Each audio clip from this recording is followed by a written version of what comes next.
Welcome to Trash Talk. Welcome to another episode of Trash Talk. On this episode, we're going to talk about the business process that our organization runs, which is called EOS. That's the Entrepreneurial Operating System. And that is based on a book by Gino Wickman called Traction. So Traction is the full version of documenting kind of the process of EOS. And the book that we issue to all new team members is called What the Heck is EOS? It's really the abridged version, the Cliff Notes that distills this book down into a handful of easy digestible chapters. So our company is using EOS. It is our operating system. So what the heck does EOS mean for you? Before answering that question, it's important to understand that every company has an operating system, whether or not you name it or not. That system is the way your company organizes all of its human energy. It's the way people in the organization meet, solve problems, plan, prioritize, follow process, communicate, measure, structure, clarify roles, lead, and manage. And at the Landfill Group, we use the Entrepreneurial Operating System. As an organization, we started implementing EOS about maybe close to a decade ago. In some of the earlier podcasts, we've discussed, we are one team, and we've discussed our values, our vision, and our mission. The fundamental premise behind EOS is based on values. Values are also fall under what's called the people component of the EOS wheel. And the idea is that as a company, if you clearly define your values, your vision, and your mission, that is one of the fundamental foundation elements to building out the rest of the wheel. So something that I'm going to have you guys reference is the disc wheel. As you may be capturing on some of these cameras, we have it up all over the office, and this is something that we do organization-wide. There are 6 components to the disc wheel. We have people, vision, data, issues, which we've reframed as opportunities, process, and traction, which is really what brings it all together.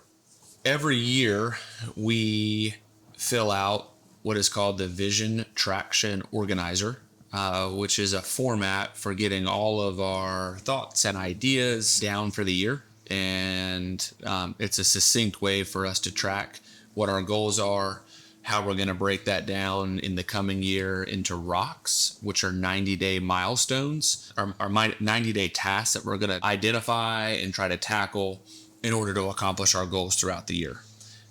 Everybody in the organization has a rock that is defined every 90 days. And the intent is that everybody's rocks, no matter where you fall in the organization, which department, really ideally are all tied to helping us achieve whatever goals we've set for that year, and or something that is helping improve the company or improve the work environment with this idea of commitment to excellence, which is one of our values.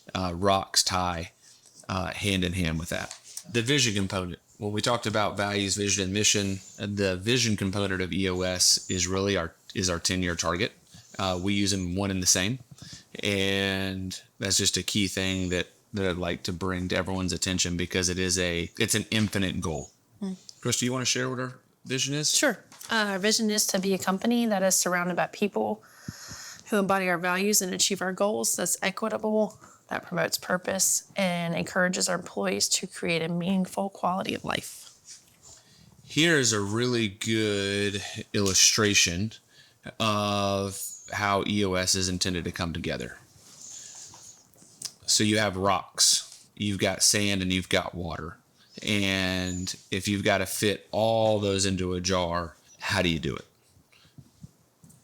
Put the rocks in first. Put the rocks in first, and then Sand. Fill the sand in around it. Yep. That's kind of all the details. And then you add the water. L10s. So this again was discussed in some of the prior podcasts. But what is an L10? An L10 is our weekly meeting. It, depending on the department, we do sometimes go off script a little bit, rather than having it every week. We'll have it every other week. The agenda of the L10 meeting is the same, though, regardless of what department you're in or the cadence of when you have it. It's intended to happen on the same day of any given week at the same time to generate consistency. And everybody in the organization is expected to attend to L10 and participate in L10. We've discussed how in this organization, everyone has a voice. I think that came up more than once. And this is actually a platform to ensure that everyone has a voice. Like if there is ever anything that comes to someone's mind that would be a good opportunity, an area for improvement, whatever the case may be, the L10 structure allows every member of the entire organization to join a meeting and be able to get whatever it is that they're thinking or feeling out on a list that we can then process. So the key components of our L10 meeting are the segue. In the segue, we talk about good news personal, good news professional. That is an intentional part of the meeting, and that's how we try to start our meetings off. Something that organizations could do better is recognize the good things that are happening in our lives, both personally and professionally. So it gives us a way to connect and understand who our teammates are, what's going on with them in their personal life, and also a chance to acknowledge the things that we're accomplishing. Like when you're in your own world and you got your head down and you're grinding and you're doing work, sometimes people don't notice. Sometimes you forget what you've even accomplished. You just feel like you're sitting there spinning your wheels. But if you actually go back and you take a few minutes to reflect on, hey, what is something in the last week that I accomplished? There's actually a lot more there than you think, both on a personal and professional front. So super important part of how we run the meetings. We have a scorecard, so we've got measurables. So even though our vision statement just says we achieve our goals, like our goals do actually have measurables that we look at. SMART goals. So yep, SMART goals. SMART goals consist, this is how we define our rocks every quarter. SMART goals stand for specific, measurable, achievable, realistic, and timely. So the purpose to make it SMART is to make it something that you can tie back to all 5 of those elements. Yeah, we spend a lot of time on our rocks and as we set our goals and like challenging each other, to make sure that it's hitting each of those elements. Like, is this something we can actually get done, in this period of time, whether or not that's the annual goal or the 90-day rock, looking at what resources are needed. If I need Crystal to help me with something, I can't just expect her to show up. Like I gotta make sure I'm having that as a conversation. Hey, I'm gonna need your help with this over the next 90 days in order to, achieve this task. That's why we're very specific about what it's gonna be. In an ideal world, I'd say that, rocks are broken out into 12 or 13 weeks of detail. And really the way that I encourage, and I said we encourage, it's not just me, encourage, team members to build out our annual goals and our quarterly rocks is starting with the end in mind. So whatever it is that we're trying to accomplish, in that duration of time, and I'm just going to go back to our rock in that 90-day window, we're going to state very specifically what it is that we want. So if it is generate video content for our organization, being very specific about what that's going to be and how we're going to break that out over the next 90 days. So I might take that video creation. I want to create 10 to 15 videos by the end of June. So now I've very specifically stated how many videos and what I'm trying to create. I say for the Landfill Group for various purposes, education, training, marketing, etc. And then I might look at that and break it down into 13 different weeks to say, hey, I'm going to have a weekly call or a bi-weekly call with our production team. We are going to line out the criteria of what we're going to shoot, so on and so forth, as we get all the way to our shoot date and then our production release date. So in a perfect scenario, in a 90-day window, in 3 months, each quarter, you've got 12 or 13 weeks. I'd have a 12 or a 13-week process that lays out what I'm going to do so that every single week, in a couple minutes when I check in with my team, we either say we're on track or we're off track. On track and meeting my goal, or I have done this thing that I said I was going to do milestone-wise within that period of time, or I haven't. It's just that binary. And it also is an opportunity for us to help each other. So if somebody is off track and off track and off track, it's a good way for us to check in and say, hey, so you're off track. Is there something we can do to help get you back on track? Do we need to reset expectations? or change milestones. So, And also help people, keep people accountable. I think checking in every week, you have the different steps that you know that you're held accountable to. So coming to the meeting prepared to say, what have you done towards your rock? What have you not done towards your rock? And then to your point, like if you keep remaining off track, what can we do to reset expectation to make sure that you're still moving your rock along towards the corporate goals for the year, company goals. the next thing that we all check in is customer or employee highlights. So what's going on in the industry, what just happened on a job site, just, little quick things that we might need to communicate. Could be an event, just kind of, hey, what's something that's happened in the last 7 days and at a really high level way to create awareness around. Oftentimes that can then lead into something that we'll discuss and drop down to the IDS list, which is another item on our agenda. It's really the heart of the agenda. After we do employee and customer headlines, we check in with our to-dos. So every week, to-do lists are generated from this meeting. So as we're having conversations, things make it to the to-do list. We review the to-do list kind of item by item and person by person and check off whether or not it's being done or needs to be pushed back to a later date so that we're communicating with everybody that needs to know what's going on, what needs to still be done or what has been done. Another piece for accountability too. Yeah. And then the heart of the meeting is what we call IDS. IDS stands for identify, discuss, and solve. And that's where we're just populating a list of things for us to talk about. So back to this idea that everybody has a voice. Again, if you see an opportunity for improvement or an innovative idea, or there's something going on at a project or within a company project, like this is the chance for you to, I'll say, raise your hand and say, hey, this sounds like something that we need to process as a company. We'll throw it onto the list and we will discuss it. We usually start by asking a lot of questions, trying to get clarity around what specifically it is we're trying to achieve. And then we will run that all the way out until we have resolution. And oftentimes throughout that discussion, to-dos will happen. And those then make it to the to-do list. All to-dos are assigned a who, a what, and a when. So who's going to do it? What are they going to do? And when are they going to do it by? And allows us to just keep kind of checking in and chopping wood and progressing through as we're, trying to get through our week. And then there's different types of opportunities. So the brainstorming, so that's just something that you're throwing out. Maybe you just have a wild idea and you're looking for people to brainstorm on something that you're thinking about. There's communicating. So if you just need to make a communication to everyone, hey, this is what we're going to do. Like last week, Will said, hey, this is the schedule for the video shoots. And this is where everybody's going to be, when they're going to be there, and how long or how many videos. I'm trying to think of what else. The actual opportunity, I think, is something that you're trying to improve process, creating something. I'm trying to think if there's anything else. Long-term goal, long-term. Yeah. Well, and so, sometimes, again, it's a matter of how we choose to frame things with a positive outlook. There are things that are like really issues, like, hey, this thing is broken and failing. Okay, we need to resolve this. And so, there's different levels of severity. And that's another thing that we look at is, we oftentimes, I'd say more often than not, and I'll say if we're doing a good job, we are adding more items to the opportunity list than we're taking off every single week. Yep. Because through that conversation, it's like, oh, another thing popped up, another thing popped up, another thing popped up. And it's like never stagnant, with this idea that we're like, there's always room for improvement. Like we are always adding new things. And as we're processing, one item in IDS, 5 more things may pop out of it that make it to the list. And so we populate the list, or we do our best to populate the list and choose what we're going to solve during that roughly 60-minute window, based on, what's important or what's urgent. And sometimes we have to knock something out because there's a deadline to meet. And sometimes we can say, hey, we really want to talk about this, but it's just not, it's just not that important.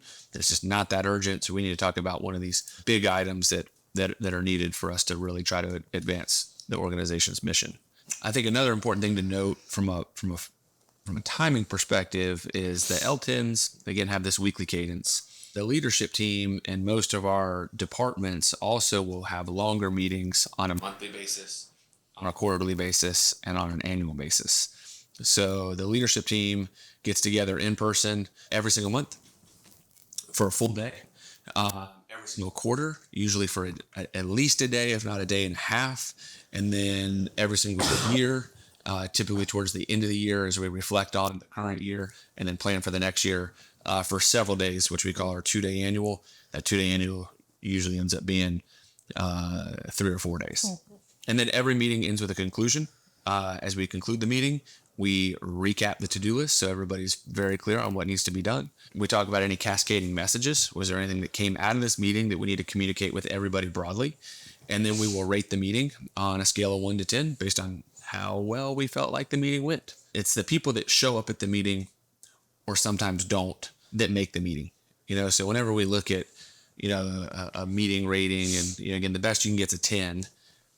I don't know that I've ever been part of any meeting or where it's been a 10 because it's an average based on how many people are in there. We've gotten some high 9s and I'll say 9.5, maybe some 9.7s. I don't think I've ever been to a meeting where everybody is rated at a 10, which is cool. Says there's always room for improvement. But if you have a meeting that, the average rating is, I'm going to say less than an 8, it happens. 6, a 7, just for whatever reason, what a good meeting, average rating was low. Who do we think is responsible for that? It's the people that were in the meeting. Yep. So that oftentimes calls the question to say, hey, what are we doing? How are we showing up? How are we not? With, meeting virtually and having so many distractions in this world, being present is the thing that we have found that makes meetings get the highest rating. Put your phones down, put your computers down. If we're meeting remotely and you've got 3 monitors up, close everything, just be present for the meeting. We talked about one of our values and respect and how time is a gift to give and not to take. When you're in that meeting, give your time, pour yourself into it. What you put into it, you'll get out of it. And that's typically our highest meeting ratings. I think another important thing to note about the level 10 meetings is they're always the same amount of time and they're pretty drop dead. Like if we have a hard stop. We don't want meetings to be a waste of time, which is something I hear about a lot of different companies complain about. This could have been an email. This is a waste of time. We have in the same set cadence, the same time every week, the same amount of time. I feel like people are able to come prepared. They have a voice. They know what was going to be spoken about and they get to vote on what's going to be discussed. I think that really helps. So just making our meetings meaningful, I think, is a big part of the level 10 too. Yeah, it's one of those things I say anytime that I hear somebody complain, and we are human, right? There's things that we're just going to complain about. That's an opportunity that should make it to an L10 agenda, right? If we're complaining about something, that means there's opportunity for improvement. So let's throw it on there. And that way we can try to hit anything on head on. So another thing that we do as part of EOS is, in the book, it's called People Analyzer. What we've done is we've really pulled all the components that are referenced throughout Traction into a document that we call a quarterly conversation or a 5x5x5. Again, I think that was discussed in one of the earlier podcasts about just, the conversations that we have with people. So on a quarterly cadence, every team member should be having a conversation with their manager. And what we talk about, first and foremost, is the people component. So it's our values. And we rate on our values. And you're either a plus minus, or a minus on how you're showing up on the values. Then we look at our accountability seats. So our core job functions. Typically that gets distilled down to just a handful. And you're rated on a binary yes or no. And 3 things. You get it, you want it, and you have the capacity. So you get the job or you get the accountability seat, you want that job and that accountability seat, and you have the capacity to do it. And it's either a yes or a no. And we want to be really transparent because oftentimes we find that people are in an accountability seat or have a role that they just don't want, And if we don't talk about that, hey, you're doing HR. I was doing HR at one point in time in our company. I can tell you right now, I wore that seat and I did not want it. I got it. I didn't want it. And oftentimes they didn't have the capacity to do it because I was stretched thin, which is another key thing is oftentimes when we talk capacity, I'd say the number one reason why people typically are a no on capacity isn't that they don't have the physical ability or the mental aptitude, while sometimes that may be the case. It's usually time. We get so busy and we get so many things that get added to our plate that all of a sudden we have this new thing that we're accountable for, and we just don't have time to do it. And this is a really appropriate way to recognize, like, this is what it is. It's not getting the attention that it needs because I don't have the capacity to do it. And oftentimes that might mean it's not being done. So we need to find somebody that can do it, or we need to eliminate other job functions or responsibilities to allow you to have the capacity to get this thing done, especially if you want it and you get it. So, and then we go through a handful of other questions, and we go back and we reflect at what we've accomplished over the last 90 days and what we plan to do in the future, in the next 90 days, so that we're continuing to build and advance the dialogue together. One of the sections I like is the individual and manager box. There's a yes, no, again, being very clear. I'm getting the support I need from my team members. I'm getting the support I need from my manager. I can disagree with my manager without fear of getting in trouble. And there's just all kind of yes, no, very hard, clear questions that you should be able to say no if you're not getting what you need. And if we're fostering the correct environment of everyone having a voice and everyone being able to speak and say, I'm at capacity, I can't do this, I'm not getting what I need from someone else. I think it's very important. That box I always spend some of the most time speaking about and, asking, because some of my people will put yes, but then to the side put half. I'm like, no, it's either yes or no. So let's talk about why it's no. And it usually creates just a good avenue and good conversation and gives you a chance to work out a plan or come up with a solution of somebody else that can do the item that you don't have the capacity to do, or just opens a good conversation with your manager and your team. Yeah, I mean, at the end of the day, we hire for good people. I mean, that's really what we say is, we hire and fire by our values. So if you show up and you are who we need you to be, which is in line with those 6 core values, for the most part, we can coach everything, all the skills that are needed, or as it relates to the job functions, we can get you moved around into the right seat, which is something that we talk about, is getting the right people in the right seat on the bus so that we're all, moving in the same direction. And oftentimes that means we've got to change. If we've got a great person, but they're just in the wrong seat, let's figure out where we can repurpose them. And this is one of the tools that we use to facilitate that conversation. Yeah. But if you work for the Landfill Group, this is a must-have. Like, we run EOS as a company. We have L10s. We set goals every year, and You'll have a rock. And you will have a rock. Yeah, and you're accountable to that rock. And things change, so we will adjust and reset expectations if we need to, adjust rocks if we need to, because things happen that are outside of our control. Again, we want it to be smart, so if it's something that has to be adjusted because it can't be achieved, because we got hit by an external factor, then we adjust it, and we're still going to make headway, keep getting traction, kind of moving in the right direction together. But we run EOS organization-wide. Doesn't matter where you sit in the company. This is a book we issue at onboarding, and we expect everybody to read within the first 90 days. We've got a nice little quiz breaking this out into 3 different chapters so that people really understand it. But once you come in and you start getting into the cadence of meetings, this helps you with all the vernacular. We use all kinds of terms and lingo and stuff because it relates to this process and how we run our business. And the cool thing about this too, for any entrepreneur or anybody listening to this, is you can run this in any business. Like, this isn't unique to the Landfill Group. We didn't just read a book and then apply this concept. Like, hundreds, if not thousands, of organizations around the world have implemented this process, and it just works. And again, I can't stress enough how the fundamental backbone of it, the cornerstone of the whole process, is values, vision, and mission. And then traction is really just, I'll say, the process component. It's okay, now we got that cornerstone. How do we actually put all these pieces of the puzzle together?